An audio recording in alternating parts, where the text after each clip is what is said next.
Hello knitters, Barbara Benson here. I'm an independent knitwear designer who also likes to make videos here on my YouTube channel, Watch Barbara Knit. Make sure to check in the description below the video where you will find information about all my social media shenanigans, including links to where you can find my patterns to knit up for yourself, how to join the Watch Barbara Knit Facebook group, and how to support me on Patreon. Today, we are going to talk about yarn structure. I know you're so excited, something you talk about all the time. I am 100% sure, but I'm guessing no. So this is one of those kind of esoteric, geeky kind of things that I think designers might think about a little bit more. I tell you who thinks about that a lot, even more than designers, spinners. Spinners are the absolute experts on this kind of stuff, and I'm working on getting an interview with a wonderful spinner to talk to you more about it. But for now, I'm just going to lay some groundwork. And one of the reasons that this video is coming up is because of the upcoming Confundo knit along. It is a slip stitch color work pattern which requires that you use three, but a minimum of 2 colors of yarn together. And I'm having people who are wanting me to help them select colors, and up to and including people posting images of the yarns they've selected, and they're like, how do these colors go together? And I'm finding that I'm having to tell people, while your colors work together fine, your yarns don't go together.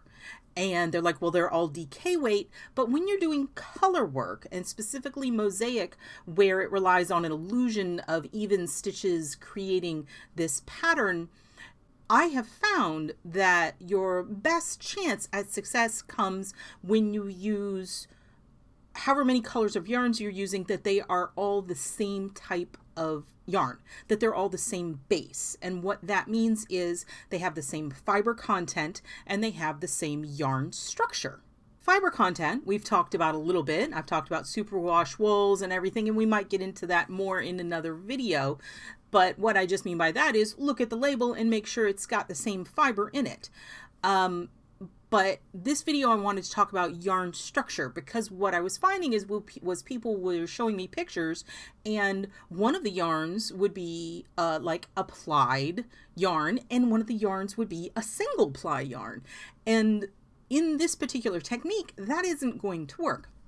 Now, I'm not saying that you can never combine different kinds, because there are amazing patterns out there that involve using different types and structures of yarns together for wonderful effect. But specifically in this type of color work, you want the same yarn content and you want the same yarn structure. So I thought, hey, we need a video on yarn structure. So that's what we are going to talk about today. And it gets a little technical. We're going to start off by talking about the initial spinning of the yarn, and that can really be broken down into 2 categories: woolen spun versus worsted spun. I'm not going to get really specific on it because it gets very, as I said, gets like, wee, that's too much. Essentially, you start with, if we're talking about wool or a fiber or whatever, you start with, blah, we shaved it off the critter, we've got the giant pile of it. So it goes through something, and I've written this down to make sure, it goes through carding. So what it is carding is just kind of getting it all fluffed up and run through. And at the end of carding, what you have is a pile of cleaned fluff that all is generally cleaned and separated, but there's all different lengths of fibers, and they're all kind of just jumbled together. They're all going every which way. And for woolen spun, the yarn is spun directly from that state. So as it gets, sucked into the spinning process, the fibers are different lengths and they're going in different directions. And the result is a very woolly, lofty yarn. A lot of air is trapped and stuff like that. For worsted spun yarn, and this is distinct, worsted spun, we're not talking about worsted weight, but worsted spun yarn, you start with the carding, and after carding, you go through combing. And what combing does is combing aligns all those fibers. Instead of them all going in all different kinds of directions, the fibers get lined up so they're all going smoothly, and it removes like shorter fibers that you aren't wanting in your yarn. So it's longer staple length, longer fibers, and they're all like aligned up. And then that, when it gets sucked into the spinning process, those fibers line up, and since they're all going the same direction, they kind of fit together more smoothly, and they can twist more tightly, and you don't get as lofty of a yarn. You get a smoother yarn that has more strength because it's all those long fibers, and those long fibers twist together and they're stronger, as opposed to having little ones that are in there like going boop, boop, boop, boop. Again, there's no good or bad here. There's no, this is a preferable one. It's just they have different characteristics, and you need to know that. Now, for most of y'all, most of the yarn that you're going to be, that you have knit with, unless you specifically seek out woolen spun, most of your yarn you're looking at is going to be worsted spun. Worsted spun is smoother, and it is more likely to be a plied yarn. Now, if you've worked with singles, those could definitely be a woolen spun yarn, because they lean themselves better to being a single ply yarn. Okay, which leads us to plies. Okay, that was just like a brief thing. Okay, worsted versus woolen. Woolen spun yarns, I'll touch on it a little. A woolen spun yarn tends to be what would be perceived as more rustic looking. They're very good for certain styles of color work because they're lofty and because they have all that air trapped in them. When you block them and they bloom, they fill in more and they create more of an overall fabric where you can't see the stitches as well, which is really preferable in certain types of color work. It just creates a field, and it also hides a multitude of sins in stitch irregularity because it doesn't provide very good stitch definition.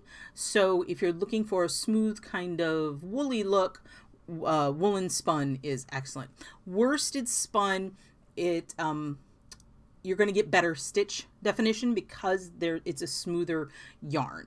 Worsted spun tends to pill more, again, because of it all sticking out, and there's little short fibers. Short fibers pill more than long fibers.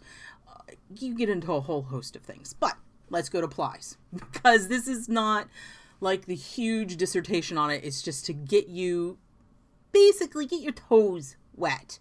Plies. Plied yarn, plying is simply when it's coming out, when it's being spun, you take that fiber that was in a big bloof and spin it and add a twist to it. And pulling out that twist is what gives it stability, and that's what makes it yarn. That's what makes it hold together in a way that we can knit with it. Almost, I think you can safely say all yarn starts as a single ply yarn. At first you spin it and it's a single ply yarn. You've got that one, it's just twisted in one direction and it just goes out, and that's it. When you get into a plied yarn, what they do is they take two single ply yarns and twist those together. And when they twist around each other kind of in opposite directions, they wrap and they stabilize each other. And then you've got this 2-ply, and then you can have a third yarn in there and you get 3-ply, and so on and so on. You can keep on adding plies, and they twist around each other. And as you add plies, you add strength to your yarn.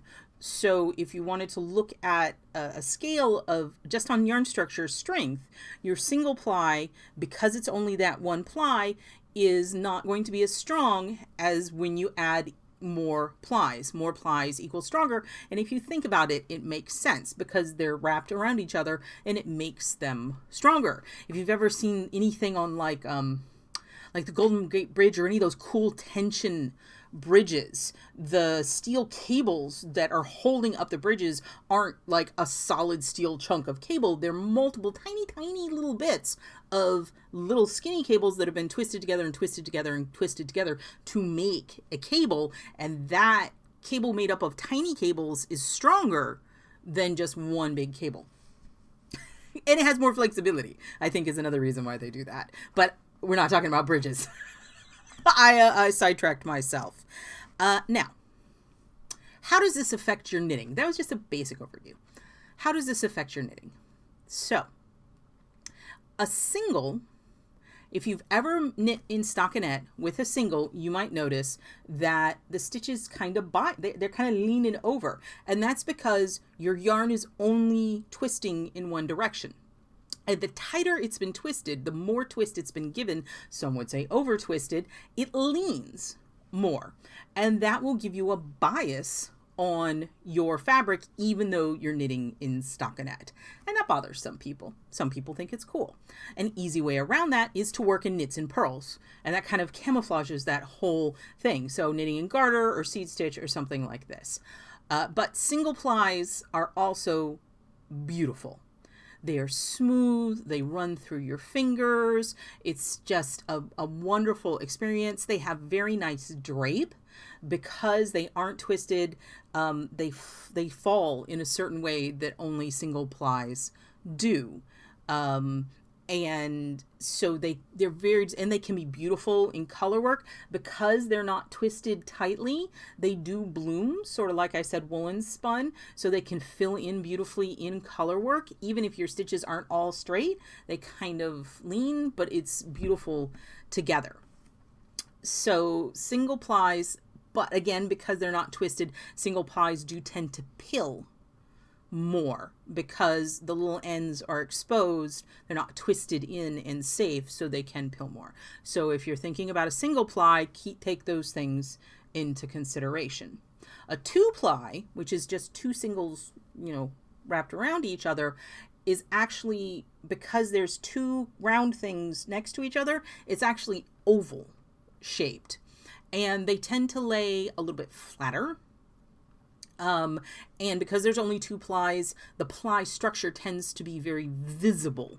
So again, in color work, that can interfere with the texture you're trying to create because you can visually see the plies. But two ply can be amazing in all other kinds of things. Again, it adds strength, and it's sort of a medium in the stitch definition.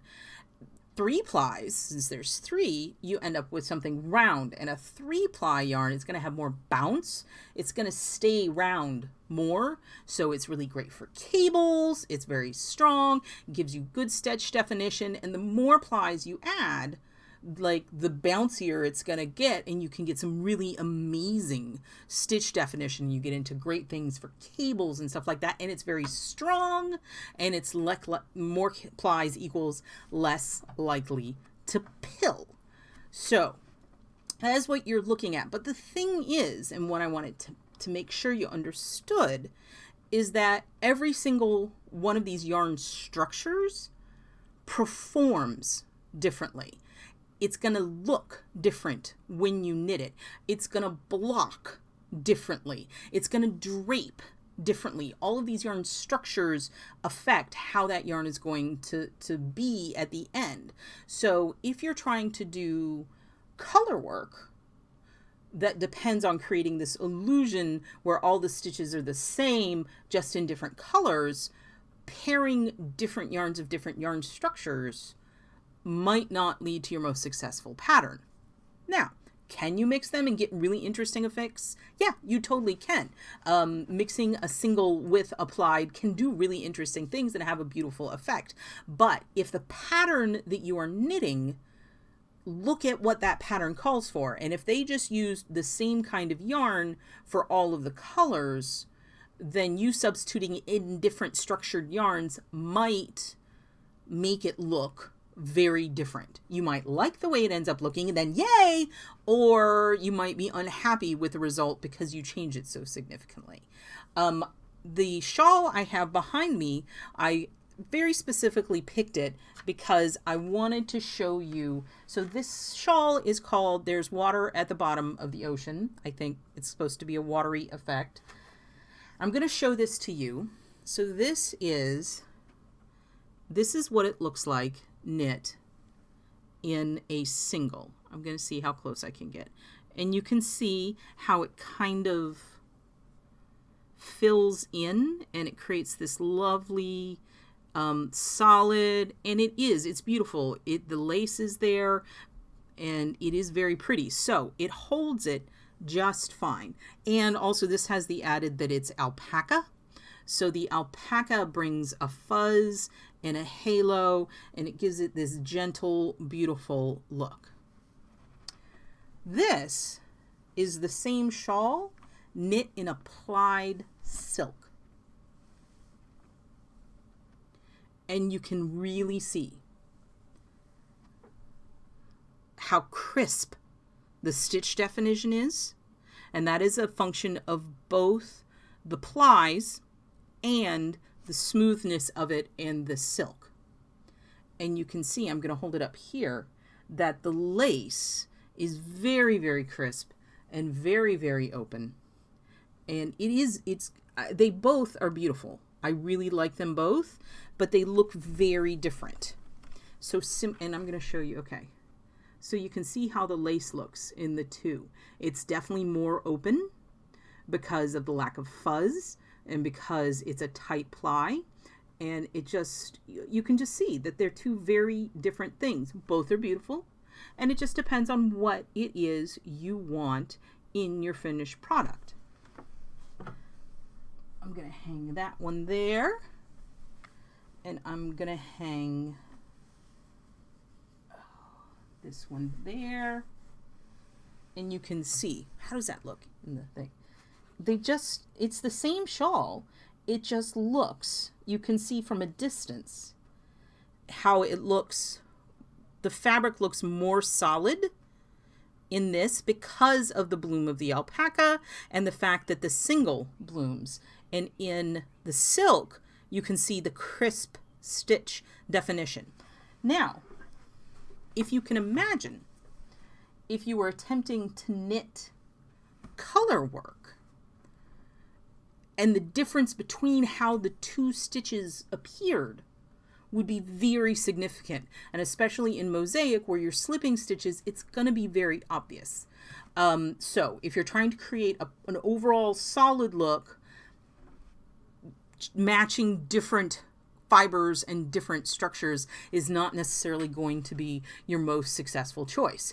Now, you can do it on purpose for really interesting effects. So I'm not trying to discourage that. I'm just trying to get you to think about structure and fiber content at the same time you're thinking about color. I know the best thing is my most fun thing is to just look at your stash or look at yarns and say, ooh, I think these three colors look great together. But you can't just think about color. You have to think about the color, you have to think about the fiber content, and you have to think about the yarn structure. Now, I know there are books written on yarn structure, and as I said, I'm working on getting a spinner to come talk to us more about fiber and stuff like that. And if y'all found this interesting, we can try to do a little bit deeper of a dive. This video was just really intended to get you started thinking about this and factoring it in when you are making your yarn choices for the patterns that you are going to knit. Pay attention to the yarn that the designer chose. I'm not saying you have to use that same yarn. I'm just saying that if you're going to substitute, look at that yarn, Google it, look it up. There's a website called yarnsub.com. Look at it online just to see if it's a single, see if it's woolen spun, see if it's worsted spun, see if it's plied, see what its structure is, see what its fiber content is, and use that information to allow you to make an educated decision on substituting other yarns, if that is what you would like to do. So, I hope that this did not bore y'all. I personally think it's fascinating and I love geeking out about yarn. If you like this video, please give it the thumbs up, click that like button. And if you would like to be notified whenever I upload a new video, please subscribe to my channel and select notifications. Thank you so much.